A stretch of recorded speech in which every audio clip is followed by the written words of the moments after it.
Hey guys, it's Ryan from the Melbourne Centre of Healing here. First video in the new office. Very, very exciting times. Let's hope I don't stuff it up. So, last week I went and saw a speaker. His name's Dr. John Demartini, and I haven't heard him speak for a while, and he's one of my favourites. And one of the things that he teaches is very similar to one of the things we teach here at TMCH, and we call it the mirror concept. And the mirror concept says that everything that we see in the world is us. All the things we see in people, in circumstances, in nature, everything that we see is a reflection. It's showing us the certain things that we're not owning within ourselves. So it's always giving us constant feedback for us to be more authentic.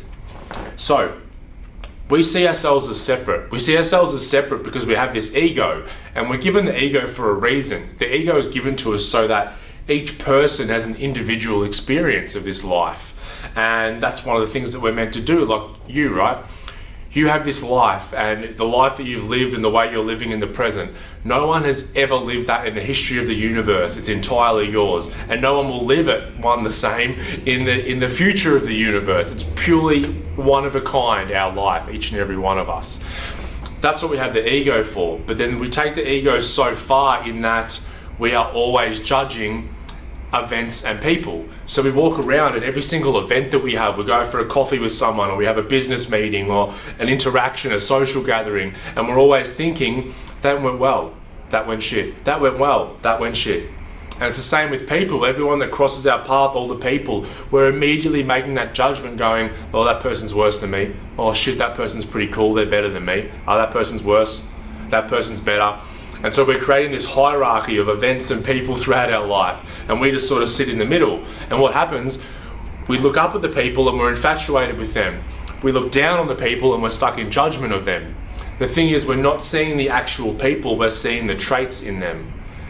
And when we're infatuated with people, it might be a sports star, it might be a celebrity, it might be someone in your field of work who's done very, very well for themselves. And we look at that person and we think that what we see in them, we don't have. But the truth is, we couldn't see it in them if we didn't have it within ourselves. So if we look up at those people and we see greatness, it means we have greatness. If we look up and say, gee, they're confident, I wish I was confident, the truth is you are confident, otherwise you wouldn't be able to see it. It's just in a different form within us. Wow, they're so certain, I wish I was certain, you are certain. Then there's the people we look down on and judge. And we're like, oh my God, that person must feel so guilty for what they've done. Well, the truth is you must have guilt within you. Oh my God, that person, they must be so shameful the way they lived. That means, where do I have shame? You know, we see these traits and they're all in us, but the ones we're infatuated with, we are too humble to admit that what we see in them is in us. Then the people that we look down on in judgment, we are too proud to admit that what we see in them is in us.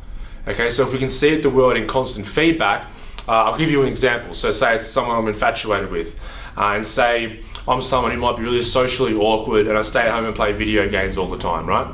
So I look at this person and I'm like, man, they're so confident.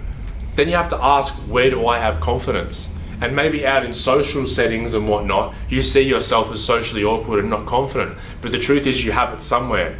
Maybe when I'm at home playing my video games and I'm online with other people and we're talking about how to do this quest, whatever you do in video games, you're probably extremely confident. You just haven't owned that confidence in that arena because you're judging yourself in a different arena based on that person you're looking up to. I can tell you right now, a lot of people that meet me would probably say I'm quite outwardly confident.